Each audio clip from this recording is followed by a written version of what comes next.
trovo, sapete, il primo è quello dell'amore avventuroso, no? L'avventura dell'amore. Mi trovo in una di queste vie qui dietro, via San Bernardino, Quarenti, una di queste con la neve, e comincio a pensare, ma guarda te, 4 parole mi danno una cornice all'interno della quale c'è una scena in cui io anche sono presente come osservatore, parzialmente identificato come protagonista. Comincio a pensare, le parole del Gigi, che per lui non so se lo sapete, però c'è un punto, la parola per Gigi dai vertici. Si capisce. E vedete che la parola è parola. In quel momento per me la parola era pennello. Non il pennello tuo. La parola offriva a me, mi domando quanto questo sia generalizzabile in qualche forma, offriva a me la possibilità di formarmi la mia scena, la mia immagine, in cui vedo i personaggi immaginari che il libro propone. Che cos'è che mi fa pensare questo?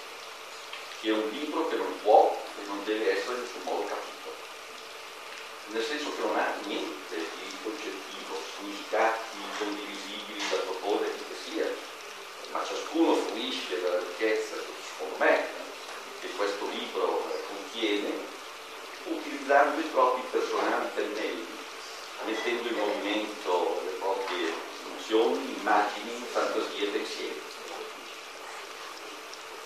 Quindi un senso estetico straordinario, un doppio piacere che non dicevo, prima della cosa in sé. Io ti ho detto assoluta sarà la mia percezione di immaginare che ciò che piace a me deve piacere a tutti, non lo so, no?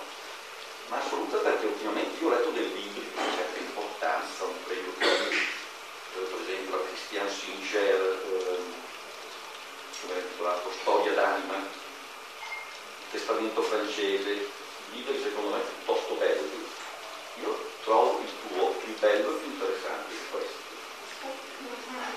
Non mica il complimento, non mica bisogno di farsi. Dunque, dicevo che non sapevo bene cosa voglio dire, sì. Hai detto una cosa, Allora, a partire dal primo racconto, si arriva a Babush, per esempio, no? Avete citato vari frammenti di varie, nessuno ha pensato a Babush. E Babush è stata una roba bellissima. Vedete, dico Babush. Solo inizio, chi lo ricorda, stava su uno scranno in cima a 3 alberi tronchi. Stava lì per ore, a volte per giorni, senza nulla dire, senza nulla chiedere,